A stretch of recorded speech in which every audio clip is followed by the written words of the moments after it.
Hello guys, it is TurtleCraftZ1 here, and I am back with my next top 10, and it is my top 10 characters for Super Smash Bros. 4, which is for the Wii U and 3DS. Now keep in mind, this is a list of characters that have not been announced since February 2014. So some of the characters on this list might be outdated in a few weeks, maybe in a few months, I have no clue, but let's just move on. At number 10, I have the Teenage Mutant Ninja Turtles. Now, I can see that a bunch of you are probably just going to click away from this video, leave a nasty comment, and go on with your day. But hear me out before you do that. Every single Teenage Mutant Ninja Turtles video game, excluding Enter the Shadows, which was an Xbox Arcade exclusive, has either been exclusive to a Nintendo console or had a release on a Nintendo console. So, I feel that the people that create Teenage Mutant Ninja Turtles, Kevin Eastman and Peter Laird, if they still have rights to that, they should really pay Nintendo back for all their support with, or rather Nintendo should pay them back for all their support. I'm sorry, but I still think that it would be really nice. It would probably work out like the Pokemon Trainer, where you'd have a bunch of you'd have all 4 turtles that you'd be able to switch out between. And that is why they're at my number 10 spot. Number 9 is Ridley. Now, Ridley, I'm sure, is on a lot of people's lists, and there's a good reason for that.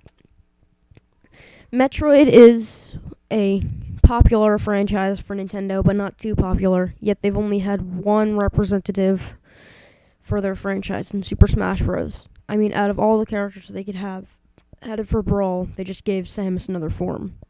So, Metroid needs another representative. We need more villains. So, of course, I think Ridley would fit in very nice. And for all those saying, oh, he's too big. Yeah, scale him down. Bowser, everybody. Bowser was huge. They scaled him down. Fine. They can scale up characters too. Olimar, Kirby, yeah. So, number 9 is Ridley. Number 8 is PacMan. Now, PacMan, I'm sure I can see coming in this game, mainly because it's being made by Namco Bandai, and I've heard some people saying that just because even though Namco Bandai is making the game, they won't have any characters in their in the new game for it. Actually, that is not the case. Nintendo only said that they wouldn't have any special considerations, which doesn't rule them out completely. So, I feel that could be a nice gateway to let one of Namco's biggest franchises into Smash, PacMan.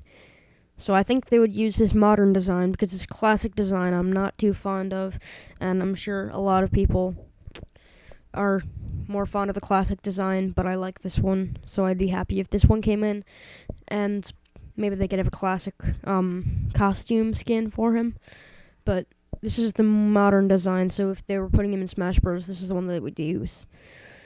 So yeah, that's number 8. Number 7 is Maxwell. Now, Maxwell, I don't really have a reason for. I just really think that he'd be a very nice fit in Super Smash Bros. I mean, because his games have always had a release on Nintendo consoles, I'm pretty sure. Even though I've never actually played a Scribblenauts game, I still think that Nintendo and the company that makes Scribblenauts they get along pretty well, so Maxwell should be able to fight alongside Mario and Luigi and Link and all of the Nintendo characters. So I think that would be cool, and that's why he's number 8, or number 7. Number 6 is a Mii. Now, number 6, having the Mii here, I'm sure you can all figure out why you'd want a Mii playable. I mean, you'd be able to play as yourself in Super Smash Bros. 4, and that would be awesome. So, that's the main reason.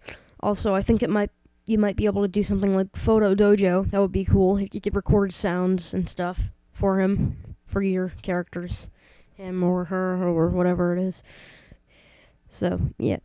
Mii's. Number 5 is Mewtwo. Now, Mewtwo, I'm almost positive is going to get into the game. And I used that picture.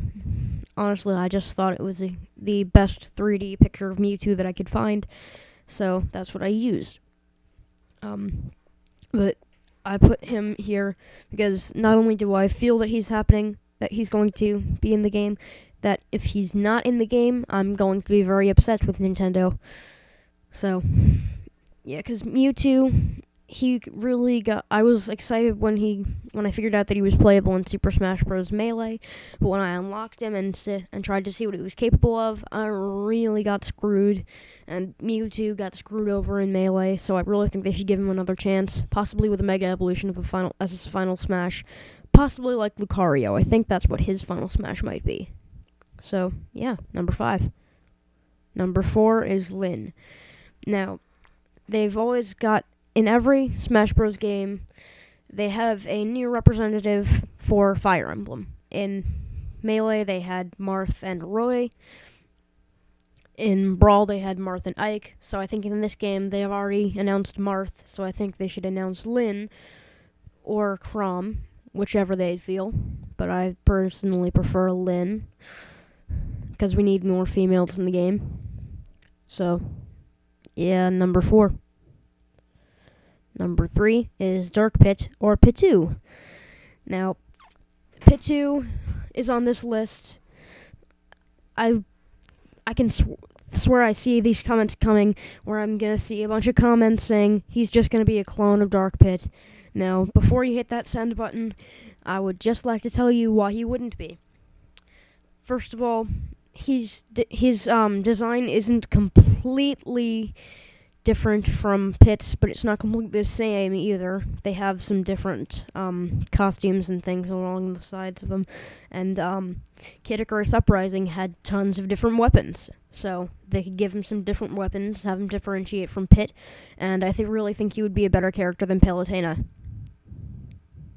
So, number 2 is Waddle Dee.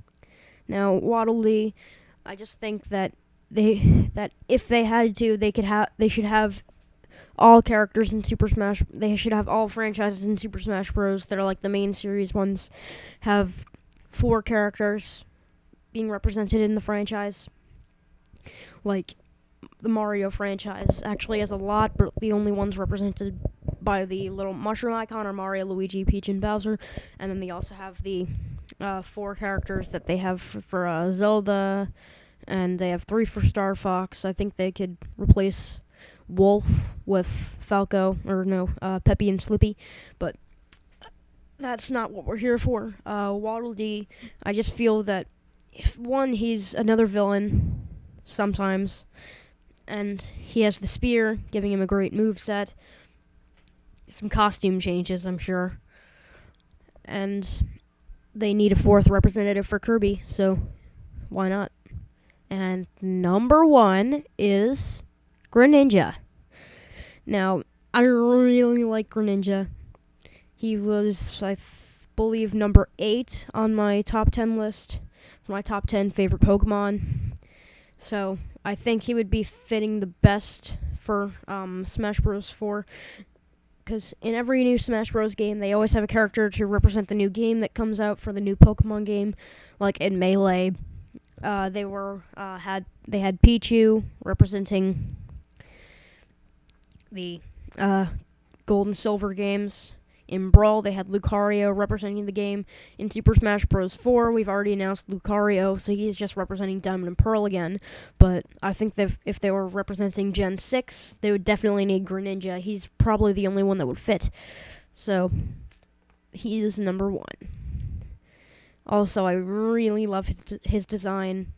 Him being a Pokemon and all, that he has tons of moves that he can come from. I even have an idea for his throw. He'd be able to unravel his tongue scarf and wrap the opponent with it for his grab. I just think that would be really cool. So that is number 1. So that is all, guys. And if you have any other recommendations for top 10 lists or any add-ons to this top 10 list, be sure to leave a comment down below, and I will see you next time.